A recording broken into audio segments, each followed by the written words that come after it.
कार्यक्रम में सम्मिलित भाइयों, बरगनिया प्रखंड की समान जनता, सभी लोगों को मेरी तरफ से बहुत बहुत प्रणाम है, आदाब है। आयोजन समिति को हम धन्यवाद देंगे कि आपने बहुत दिन बाद हमें इस कार्यक्रम में आने का न्योता दिया। क्योंकि बरगनिया वह धरती है, घर तो मेरा फुलवरिया है, लेकिन मेरा बचपन यही बीता। मैं पढ़ा यहीं से हूँ, एलआर मेमोरियल से पढ़ा। और सुनील भाषण सुन रहे हैं, लगता होगा कि छोड़ देंगे, बात नाम नहीं लेंगे, राजू भी सुन रहा है। काफी लड़के हैं जो मेरे साथ पढ़े हैं। आरबीपी कॉलेज से मैं पढ़ना शुरू किया था, एलआर मेमोरियल से होते हाई स्कूल से होकर बड़ी संघर्ष करके, बड़ी केस मुकदमा, बहुत परेशानी के बाद मैं जब यहाँ से विदा हुआ तो ढाका के लोगों ने हमें गले लगाया, आशीर्वाद दिया और जिला परिषद से विधायक चेयरमैन तक की सफर को हम लोग पूरा किया है। विषय आज का वो नहीं है, विषय है कि ये जगह मेरी कर्म भूमि है, जन्म भूमि तो नहीं है। और जन्म भूमि से ज्यादा महत्वपूर्ण कर्म भूमि होता है, जहाँ से आदमी को पहचान मिलता है। जन्म तो फुलवरिया हुआ, लेकिन ओरिजिनल पहचान हमें बरगनिया ने दिया।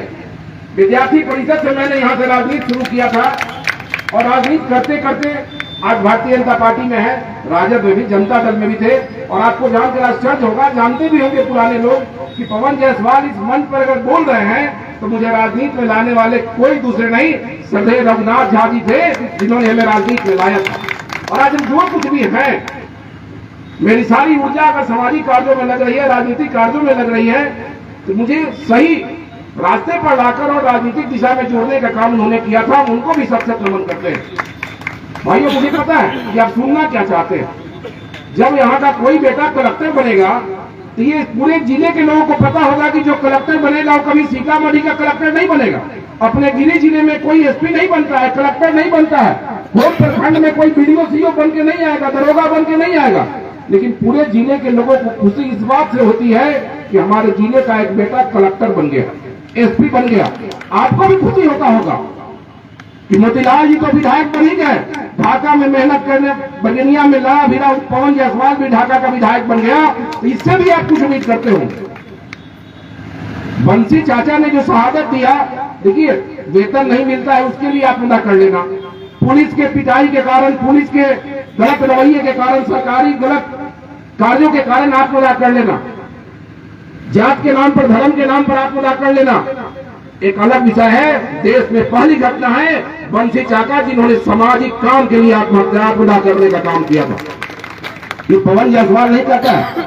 उस समय माया के पत्रकार हुआ करते थे विकास कुमार झा जी, उन्होंने अपने माया में इस बात का जिक्र किया था कि बंसी चाचा जब आत्महत्या हुआ वो कोई व्यक्तिगत कारणों से, जातीय कारणों से, धार्मिक कारणों से नहीं हुआ था।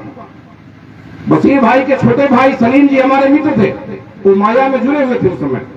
और मैं ये ग्रामीण बैंक के ऊपर में मेरा डेरा था, विकास झा जी वहां गए थे और माया किताब मैंने देखने का काम किया था। मेरी इस आंदोलन में कोई भूमिका नहीं थी, उसमें मेरे ऊपर एक केस था और मैं बरगनिया लगभग 2-3 महीने तक नहीं था, उसी बीच में ये आंदोलन हुआ था।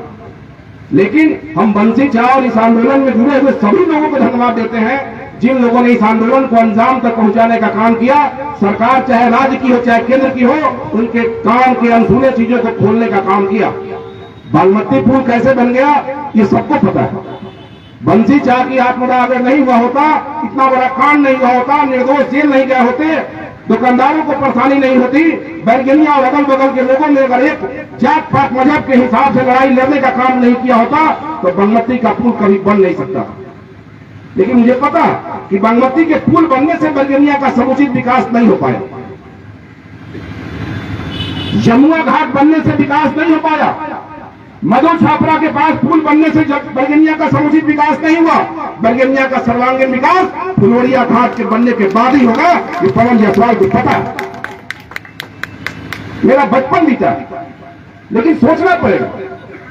एक गार्जियन अपने 5 बच्चों को खुश नहीं कर पाता, एक माँ अपने 4 बेटी 4 को पतों को खुश नहीं कर पाती है, और 4 को बेटा 4 को पतों मिलकर अपने सास और अपने पिताजी और माँ को खुश नहीं कर पाता है। तो एक नेता 2.5 लाख जनता को और 15 लाख जनता को कैसे खुश कर सकता है?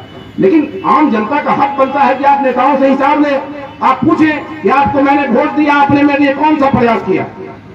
गांव में एक चीज है ना, कह देगा कोई फलवा जगह भूत है, पहले भक्ता ही ज्यादा होता था, अब तो खाली बागमती मेले में होता है। कि कई गांव में बंद हो गया। तो अगर किसी को कह दिया जाए रात में कि भाई सिमरिया में रामसीस जी के घाट टपिएगा तो वहां भूत रहता है, तो पता है ना कि अगर भूत हो चाहे नहीं हो रुआ जरूर खड़ा हो जाएगा। आदमी कंछिपाया अगल बगल में देखता रहता है। तो भाई गांव घर में कुछ ऐसे भी लोग पड़े हैं जो बेरोजगार हैं, जो चौक चौराहा पर झूठ साठ बोलते हैं, जो जानकारी लेने का प्रयास नहीं करते हैं, लोगों को गुमराह करते हैं जाति के नाम पर, पार्टी के नाम पर, धर्म के नाम पर, मजहब के नाम पर। मेरा सीधा कहना है कि गांव का कोई व्यक्ति, कोई जाति का हो, धर्म का हो, मजहब का हो, अगर उसमें टैलेंट है वो सामाजिक काम में, नाटक के मामले में हो, छठ के मामले में हो, दुर्गा पूजा के मामले में हो, महरूद के मामले में हो, जलसा के मामले में हो, किसी भी कार्यक्रमों में अगर वो ईमानदारी से काम करता है तो उस बच्चे के पीठ पर हाथ रखना पड़ेगा। पैर खींचने वाले लोगों से परहेज करना पड़ेगा। भाई साहब, पहले इस लाल बकिया नदी पर पुल कितना था? 2010 के पहले लाल बकिया नदी शुरू हो जाता है गुआवाड़ी से। हम लोग के इंडिया की बात कीजिए, और ये जमुआ घाट के पास जाके आगे बागमती में मिल जाता है। भाई साहब जरा बता दे कोई कि गुआवाड़ी से लेके और जमुआ के बीच में 2010 के पहले कई पुल था? एक भी पुल था क्या? एक भी पुल नहीं था। मोतीलाल जी विधायक हैं, आप इधर के लोग कहते नहीं, इनसे बात हुई है, बाहर है इसलिए नहीं आ पाए हैं। आप कहिएगा सीधा है, पवन जायसवाल ज्यादा बोलेगा तो कहिएगा टेढ़ है। अरे भाई तो नेता कैसा खोज रहे हैं आप? सीधा को सीधे कहिएगा, टेढ़ को टेढ़े कहिएगा। आप सीधा और टेढ़ मत देखिए, काम को देखिए और कामिल को देखने की जरूरत है। मैं दावे के साथ कहता हूं कि 10 से पहले पुल कहां था और कब का पुल के लिए मांग बहुत हुआ। बंसी चाकी कुर्बानी को कोई भूल नहीं सकता। जिन लोगों ने इसमें जेल गए, जिन लोगों का आर्थिक, शारीरिक, मानसिक क्षति हुआ, मैं उनको नहीं भूल रहा हूं, लेकिन हम लोगों ने ईमानदार प्रयास किया है। अगर ढाका की जनता ने पवन जायसवाल को निर्दलीय विधायक नहीं बनाया होता तो जमुआ घाट का पुल नहीं बन सकता था। मांग होता था कि रामायण सेतु बनेगा, कोई कहता था राम सेतु बनेगा। जीतन राम मांझी जी मुख्यमंत्री थे, मैं निर्दलीय विधायक था, सरकार के समर्थन में था, वहीं से बटन दबा के शिलान्यास करवा दिया कि न जाइएगा, न राम रहमान के फेरा में पड़ना पड़ेगा। जब पुल बनेगा, जब विधायक रहेगा, अपना नाम रखवाएगा। फुलवरिया घाट का पूजा हुआ, मोतीलाल भाई की उतनी भूमिका है, मेरी उतनी भूमिका है, रमा देवी जी माननीय सांसद की उतनी भूमिका है। पुल बना किस्मत से, ये भारत नेपाल सीमा पर ये पुल को बनना था गुआवाड़ी के सामने। गुआवाड़ी से डायवर्ट करके उसको ले आके फुलवरिया घाट पर लेके चले आए, और जो सिंगुड़िया के सामने गुआवाड़ी बनता वो सिंगुड़िया से घूम के फुलवरिया घाट इसलिए गया कि पवन जायसवाल के रीजन में 10 से 15 में अगर फुलवरिया घाट शुरू नहीं होता तो मेरे ऊपर एक लांछन आ जाता कि पवन जायसवाल ने पुल के लिए कुछ नहीं किया। गुआवाड़ी बनने से मेरा राजनीति कब नहीं बढ़ता। मैंने ईमानदार प्रयास किया। 13 से 15 तक पुल का निर्माण हुआ, 15 में मैं चुनाव हार गया, 15 से 20 तक फुलवरिया घाट में ईटा भी जुड़ने का काम नहीं हुआ। मोतीलाल जी भी चुनाव हार गए। 15 से 20 में हिंदू और मुस्लिम के किसी भी जातीय पार्टी के लोगों ने उस समय के माननीय विधायकों से पूछने का काम नहीं किया कि 15 से 20 में ईटा क्यों नहीं जुटा। सरकार किसकी थी मेरी कोई मतलब नहीं, मैं किसी नेता और पार्टी की शिकायत ज्यादा नहीं करता हूँ। 15 से 20 में नहीं हुआ, 20 में फिर से ढाका के लोगों ने हमें जिम्मेवारी दिया, यहाँ के लोगों ने मोतीलाल जी को दे दिया, रामा देवी जी तो सांसद लगातार है। हम लोगों ने मेहनत किया, प्रयास किया और पुल का फिर से भूमि पूजन कराया। नया टेंडर हुआ, नए ठेकेदार बहाल हुए। 76 करोड़ का फुलवरिया घाट से लेके बहेरा तक का रोड 146 करोड़ का हो गया बढ़ के। इतने दिनों में पुल नहीं बनने के कारण, रोड नहीं बनने के कारण फिर से नए ठेकेदार आए, पूजा हुआ। और मैं दावे के साथ कह सकता हूं कि जब से फुलवरिया घाट में हाथ लगा है, एक दिन भी बरसात में भी काम बंद नहीं हुआ। टोटल गार्डर ढला गया, 4 गो गार्डर की ढलाई बाकी है। अब उसको नीचे से सेंटरिंग करने की जरूरत नहीं है। हम लोगों ने जिस दिन पूजा हुआ था कहा था कि 31 मार्च को चालू कर देंगे। भाई साहब लक्ष्य तो देना पड़ेगा। पवन जायसवाल राजमिस्त्री नहीं है, न तो हम इंजीनियर हैं, न तो हम ठेकेदार हैं, लेकिन विधायक हैं, जनता के प्रतिनिधि हैं। ठेकेदार को अगर हम टारगेट नहीं देंगे कि 31 मार्च तक पूरा करना होगा तो वह 3 साल में पूरा करेगा, कुछ भी करने वाला नहीं है। इसलिए हम लोगों ने 31 मार्च का लक्ष्य दिया था। फेसबुक पर लिखता है लोग, जिसको काम नहीं है कि 31 मार्च बीत गया। अरे भाई साहब, पिछला 5 साल 15 से 20 बीत गया तो कहां से आप? पुल का काम ईमानदारी से शुरू हो रहा है। पवन जायसवाल विधायक नहीं था, उसके पहले फुलवरिया घाट पर कभी डायवर्सन नहीं बनता था। लचका से आना जाना होता था। जब से मैं विधायक बना, हर साल पानी खत्म होते लचका का निर्माण करा के आवागमन को चालू करते हैं। इस साल तो पिताजी का देहांत हो गया था। मैं समझ रहा था कि लोगों को जाना होगा, प्रतिदिन परेशानी होती थी। जब दाह संस्कार में आए फ्लोरिया घाट पर, तो हमको बहुत दिन बाद फिर से उसको देखने का मौका मिला, 1 साल बाद। तो मैंने ठान लिया कि इसको चालू करेंगे, और ससमय श्राद्ध करने चालू नहीं हो पाया, कोई बात नहीं है, लेकिन छठ से पहले डायवर्सन को चालू कर दिया। और बीच में जब छठ का फाटक खुला पानी का नदी में, तो टूट गया। तो कुछ लोग लिखा कि बना हुआ डायवर्सन टूट गया। मैं कहा कि चिंता मत कीजिए, आज रात तक चालू करेंगे। 9 बजे रात तक फिर से उस डायवर्सन को चालू कर दिया। नियत साफ है, हम लोग जनता के प्रतिनिधि हैं, हम लोग किसी जाति के प्रतिनिधि नहीं है, जनता के प्रतिनिधि है। काम बेहतर होता है तो कभी वोट देने वाले नहीं देते हैं, नहीं देने वाले कभी कभी दे देते हैं। हम बरगनिया की जनता को, अगल बगल की जनता को आश्वस्त करते हैं अपनी तरफ से, मोतीलाल जी की तरफ से और रामा देवी जी की तरफ से, और अभी की सरकार की तरफ से भी। सरकार मेरा नहीं है भाई साहब, कोई बात नहीं है, लेकिन सदस्य बिहार विधानसभा के हम हैं। तो सरकार किसी के भी हो, काम कराने की इच्छा शक्ति हम लोगों में है। इसलिए पुल का निर्माण एक दिन बंद नहीं होगा, और अगले बार लचका पर नहीं चलना पड़े, डायवर्सन पर, ऐसा पूरा प्रयास, पूरा विश्वास आपको दिलाने का हम काम करते हैं। मैं आरबीपी कॉलेज में पढ़ता था, हम अभी जा रहे थे, एक दिन सलीम जी की लड़की मर गई, तो देखा कि आरबीपी कॉलेज पूरा का पूरा बंद। भाई साहब खंडहर लगता था, हमको नहीं लगता है कि रामसी की पढ़ाई होता है क्या उसमें। आरबीपी कॉलेज कंप्लीट बंद था। मेरा बचपन बीता है, मैंने वहां पढ़ा है, मुझे लगता था कि भाई आरबीपी कॉलेज में जाते, रुक जाते कम से कम, तो देखे तो पूरा आरबीपी कॉलेज कंप्लीट बंद था। हम आग्रह करेंगे, और मुझे आज सबसे ज्यादा कुछ अखड़ा तो ये अखड़ा कि 25 साल में बंसी चाचा का एक स्मारक भी यहाँ नहीं बन पाया। मैं फिर से कहते जा रहा हूँ, अपने तरफ से बंसी चाचा का एक प्रतिमा, और बनाने में जो खर्च आएगा पवन जायसवाल निजी पैसे से देगा। जगह का चयन यहाँ के आयोजन समिति कर ले, अगले बार ऐसे फोटो पर माला पहनाने की जरूरत नहीं पड़े कि न चेहरा दिख रहा है न कोई चीज। जैसे सरदार वल्लभ भाई पटेल जी का स्मारक है, इतना बढ़िया तो नहीं, लेकिन एक स्टैचू गोलंबर बना के और उस पर बंसी चाचा का मूर्ति हम लोग लगा देंगे। उस पर जो खर्च आएगा उस पैसे को निजी तरफ से, विधायक हम नहीं है, और विधायक फंड से कोई मूर्ति लगना भी नहीं है कि कहिएगा मोतीलाल जी दोषी होगा। ये जब लगता है तो सामाजिक लगता है, इसलिए गलतफहमी कुछ लोग दिमाग से निकाल दीजिएगा। कोई भी मूर्ति एमपी और एमएलए के फंड से नहीं लगना है। हम ढाका घोड़ासहनी में 18 जगह चिन्हित किए हैं, जहां गांधी जी का, भगत सिंह का, जो भी लगा रहे हैं वो सरकारी पैसे से नहीं है। सरकारी पैसे से गोलंबर बना दिया जाएगा। मूर्ति तो जब लगेगा तो निजी या सामाजिक से लगता है। चूंकि आ गए हैं, मुझे खला है, और अभी एक पूर्जी भी हमको आया था, बोलने वाले भी थे, तो मैंने कहा कि बंसी चाचा का जो मूर्ति होगा उसका जो पैसा होगा वो भी हम देंगे, बनवा देंगे, और जो गोलंबर बनेगा उसको बनाने में जो पैसा लगेगा वो भी पैसा अपने निजी फंड से हम देंगे। चूंकि अगले बार हम लोग आए नहीं आए, जो आए एक अच्छे ढंग से, ऐसे महापुरुष जिन्होंने बरगनिया के लिए इतनी बड़ी कुर्बानी देने का काम किया, हम आते आते भोला जी को खोजे। मुझे याद है कि बंसी चाचा के ठेला पर हम भी हलवा खाए थे।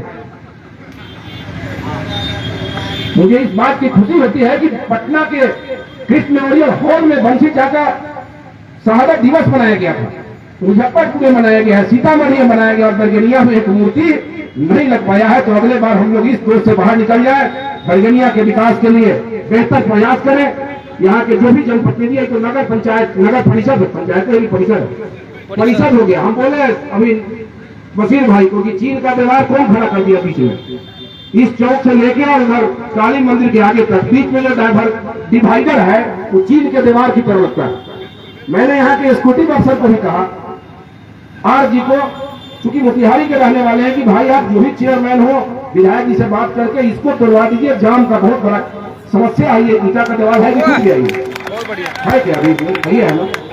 तो हम आग्रह करेंगे, चेयरमैन का चुनाव होने वाला है, चुनाव जब हो जाए जो भी यहाँ का चेयरमैन बने उससे और यहाँ के वार्ड कमिश्नरों से आग्रह होगा कि आप निर्णय लेके इस प्रकार का मोटा डायवर्सन मत बनाइए, डायवर्सन डिवाइडर नहीं बनाइए। डिवाइडर इतना सुंदर होना चाहिए, कोई जाए तो उसको लगे कि भाई एक अच्छा डिवाइडर है। ये तो लगता है कि भाई चीन के दीवार की तरह। बीच में हम फिर से सभी लोग को बहुत बहुत प्रणाम करते हैं और विश्वास दिलाते हैं कि फुलवरिया घाट की जिम्मेवारी 100% हम लोग अपने सर पर लेते हैं, और दावे के साथ कहते हैं कि अगले बाढ़ के समय में डायवर्सन के रास्ते से इधर के लोगों को और उधर के लोगों को नहीं जाना पड़ेगा। लगातार नियंत्रण है। पिताजी के मृत्यु के बाद पटना के सारे अफसरों को बुला के फुलवरिया घाट गए और फुलवरिया घाट से लेकर गुआवाड़ी गए थे, क्योंकि गुआवाड़ी के लोगों को इस बात का दुख रहता है कि पवन जायसवाल गुआवाड़ी का पुल फुलवरिया घाट ले गए थे। मेरे ऊपर केस किया था लोग हाई कोर्ट पे। अब जब फुलवरिया घाट सब कुछ हो रहा है तो मैंने नया प्रयास शुरू किया कि 3 किलोमीटर वहां से गुआवाड़ी से फुलवरिया घाट पर रोड क्यों आएगा और बीच में को पड़ेगा, क्या बोलते हैं, आरओबी मतलब रेलवे लाइन। एक रेलवे लाइन के ऊपर में ओवरब्रिज बनाने में बिहार सरकार का 150 करोड़ रुपया खर्च होगा। 2 रेलवे ओवरब्रिज अशोकी के तरफ और उधर ऑफिस घाट की तरफ 2 पर 300 करोड़ रुपया बिहार सरकार का, भारत सरकार का खर्च होगा। 3 किलोमीटर का पैसा अलग से खर्च होगा। तो मैंने फिर से एक नया तकनीक लगाया है, नया प्रयास हम लोगों ने माननीय सांसद रामा देवी जी के सहयोग से फिर से शुरू किया है कि फुलवरिया घाट तो हो ही गया, अब गुआवाड़ी घाट पर बॉर्डर का पुल एक अलग से बन जाए ताकि जो दाग मेरे ऊपर लगा है वो भी समाप्त हो जाए। और अभी एक मांग किए थे हमारे राजकुमार जी, आपने गडकरी जी के भाषण को नहीं सुना होगा। देश में प्रधानमंत्री के बाद और कुछ नेताओं के बाद अगर किसी का नाम आता है विकास करने में, अटल बिहारी वाजपेयी जी के बारे में जैसे विपक्ष के लोग भी प्रशंसा करते थे, वैसी प्रशंसा देश में नितिन गडकरी जी का होता है। और नितिन गडकरी जी ने चोरमा से लेके, चोरमा मतलब पकड़ी दयाल से लेके ढाका के बाईपास मिला के, ढाका बाजार नहीं, बाहर से गंगा पीपर से होते हुए और ढाका का जो सिनेमा हॉल है उसके बगल से चैनपुर ढाका को मिला के और पूरा फुलवरिया होते हुए बैरगनिया तक भारत माला योजना में टेंडर हो गया। टेंडर ही कोई नया कागज वाला काम नहीं है, इसका टेंडर हो गया है। अब केवल 2-3 महीने में उसका काम शुरू होने जा रहा है। इसलिए पवन जायसवाल ये जस नहीं ले रहा, ये नितिन गडकरी जी को जस मिलेगा, ये जस रामा देवी जी को मिलेगा, क्योंकि भारत सरकार की योजना है। फिर से आपको प्रणाम करते हैं और विश्वास दिलाते हैं कि हमारे लायक जब कभी सेवा हो। आपके माननीय विधायक जी और सहज है, बगल के हम विधायक हैं, लेकिन हम केवल भारतीय के विधायक नहीं मानते हैं। जब बैरगनिया की बात आती है तो हमको बैरगनिया का बचपन भी याद आता है, यहाँ के संघर्ष भी याद आते हैं, यहाँ के विद्यार्थी परिषद के समय भी याद आते हैं, और श्री राम पिक्चर पहले से लेकर और चंद्रा सिनेमा तक हमको याद है। जब कंसेशन की लड़ाई हम लड़ते थे जाके काउंटर पर, वो भी याद है। और फुटबॉल से लेके क्रिकेट तक का आयोजन हमको याद है। जब यहाँ बाढ़ आया था तो जब स्टेशन पर व्यवसायिकों के सहयोग से 20 दिन तक भोजन कराने का काम जब बाढ़ पीड़ितों को किया था, वो भी हमको याद है कि बैरगनिया के लोग जब भी हम साइकिल छाप से लड़े हो, घर छाप से लड़े हो, जब लड़े हैं, जितना वोट हमको ढाका के लोग देते हैं उतना ज्यादा पैरवी बैरगनिया के लोग भी हमारे लिए करते हैं। फिर से बहुत बहुत धन्यवाद और सभी लोग को प्रणाम करते हैं। जय हिंद।